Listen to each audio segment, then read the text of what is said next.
Et tout de suite on accueille Willy. Bonjour Willy. Bonjour Émeric, bonjour Julie, bonjour à tous. Bonjour.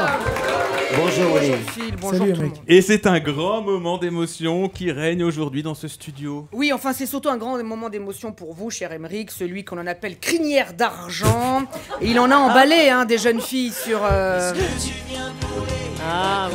Salut, je m'appelle Émeric. On va chez toi ou chez moi? Bah les deux, toi tu vas chez toi, moi je vais chez moi. Dans les années 80, Émeric Caron était en pleine puberté, il se cherchait, alors il ne laissait jamais tomber. Salut, je m'appelle Émeric, tu fais quoi dans la vie? Je suis travelot. Ah bon, en pleine puberté, je vous dis, il était pas regardant. Oui, de vous voir ici tous les deux nous procure pas mal d'émotions. Je me souviens, dans les années 80, vous étiez trop beaux, Oh, les filles n'en avaient que pour vous. Ah, Jonathan, il est trop beau! Je vous rassure, maintenant c'est pareil, elles vous trouvent toujours bien, Jonathan, vous êtes trop beau. Voilà. Bon.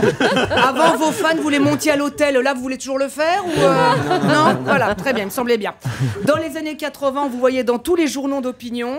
Cette semaine, en couverture d'Hockey Podium, David et Jonathan. Non, nous ne sommes pas ensemble dans la vie. Ouais. Et en cadeau, le feutre Jeanne Masse pour cacher tes boutons d'acné. Ouais. Moi, j'adorais. Je lisais surtout pour les pages du docteur Hockey Podium. Cher docteur, il m'a embrassée en mettant la langue. J'ai peur de tomber enceinte.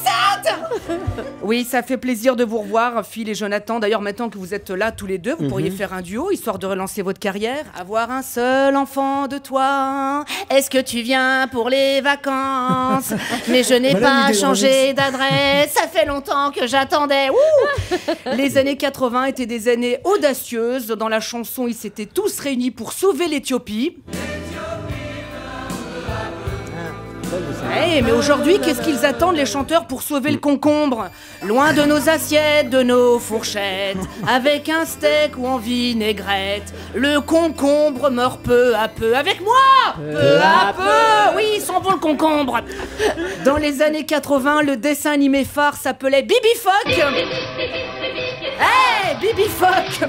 Ambitieux, je vous dis aujourd'hui dans les cités, il y a un trafic de vieils épisodes. Wesh ma gueule, t'as le DVD de Bibi Phoque? Non, j'ai la cassette de Tata Yo-Yo si tu veux. Oui, car je vous rappelle l'une des grandes interrogations des années 80. Tata Yo-Yo, mais qu'est-ce qu'il y a sous ton grand chapeau? Alors, moi j'ai une idée, il y avait Annie Cordy. Dans les années 80 à la télé, il y avait Evelyne Delia, Les Feux de l'amour, Des chiffres et des lettres, La roue de la fortune, Jean-Pierre Foucault et Le juste prix. Que des choses qui ont disparu donc. Dans la chanson, la seule star des années 80 qui est toujours une star aujourd'hui, c'était la gothique Mylène Farmer. On va tous crever! Faut dire qu'elle est tellement sympathique, ça se comprend. Non, toutes ces émissions sur la nostalgie des années 80, c'est bien, ça nous permet d'avoir des nouvelles. Oh, t'as vu, il a grossi, Phil Barnet. Ah ouais, tiens, il est pas mort, Jonathan? En tout cas, moi en tout cas, je suis content de vous revoir tous les deux. Et qu'importe ceux qui disent que vous êtes has-been, vous avez au moins été quelque chose. Et tout le monde ne peut pas en dire autant. Merci. À lundi. Bravo. Merci beaucoup Willy.